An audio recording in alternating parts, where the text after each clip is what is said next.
Hello, this is Andrew Miles for Ideas Technology, and we've had the Wii U this weekend. After our first unboxing, we'll hopefully give you some first impressions. So with our Wii U, we actually had Nintendo Land, FIFA 13, Call of Duty Black Ops 2 and ZombiU. Along with that, which we didn't show on our original unboxing video, we did actually get a Pro Controller in the pack, and we also ordered ourselves a second Pro Controller.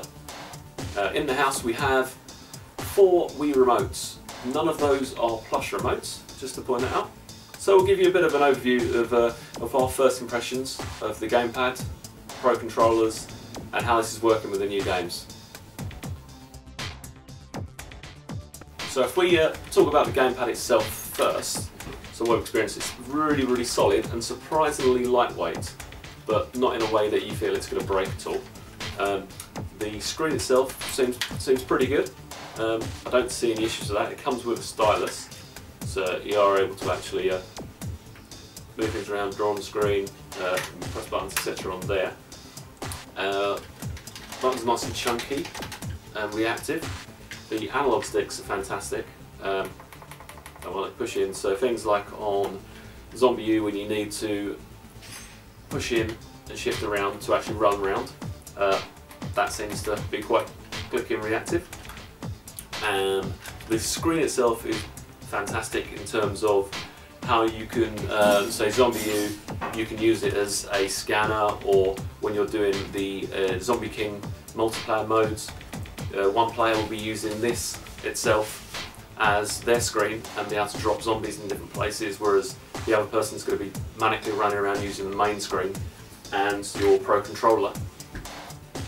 In Mario Chase on Nintendo Land, you have a game where you can play up to 5 players, with 4 of the players using your standard Wii remotes and the other player being the one that's chased using, again, the gamepad to see around the maze and run away, basically. And this has proved fantastic for that. It also uses the camera, which we actually found seemed to jam, to take a picture of their face and put it on the main screen. If you're only playing 3 players, for instance, you'll have the 4th player on the main screen will be your face, basically. Ours crashed at that point, but I can see it'll work. If you're looking at playing FIFA, for example, you'll be able to use this for sitting on the side, basically showing your formation. So you'll be able to go into that menu and change your formation or your tactics, whilst you're using the main screen with, again, your Pro Controller for playing the game. Or alternatively, I think you can start up on this gamepad when you're using this for your controls, and just play it separately and not use the main TV at all, so you'll be able to sit elsewhere in the house within 10 metres, which we also found was fantastic on Call of Duty Black Ops 2, where we were able to switch over on the main TV using the main TV control. So the main person can carry on watching in the front room on the TV, and you can just go up upstairs or within reach and play Call of Duty straight on here, as if it was a very high-powered 3DS machine. So that's fantastic.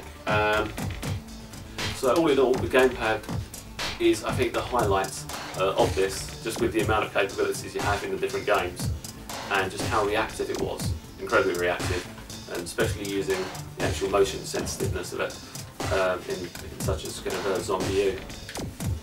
Really added to the game. The Pro Controllers also found really good. It's really solid. People have said before it's a bit like a Xbox 360 controller. Using one of those as well, I can see exactly what they mean. I think it's actually nicer, to be honest. I heard before it came out, I heard that it was a bit lightweight and it was a bit clicky. Not really understanding exactly what they mean by that. It actually feels really solid and really good, and it's been fantastic on especially FIFA 13, when you really do need that kind of flexibility. The analog sticks have been great for that, and also the same with Call of Duty and ZombiU. So that kind of gives you a bit of an overview of how it works. So now when we're talking about like the interfaces of the Wii U, I'd say that it seems almost like it's a work in progress.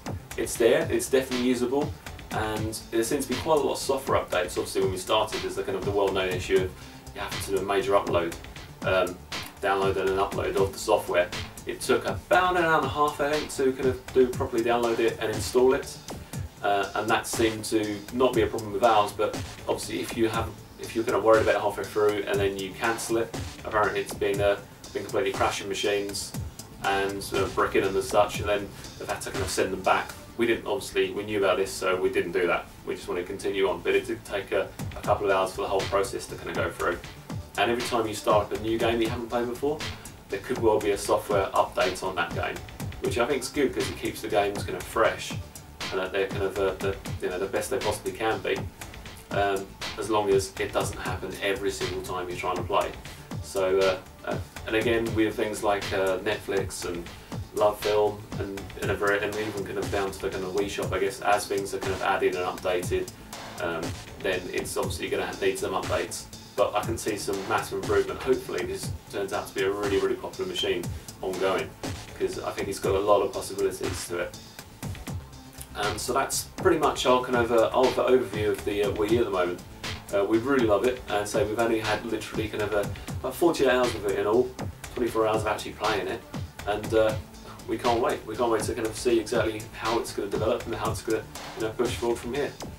Thank you very much. This is Andy Miles from Ideas of Technology. You can keep up to date with us on our ideastechnology.com website, along with our YouTube channel, Twitter and Facebook, along with our Pinterest. So until next time, take care.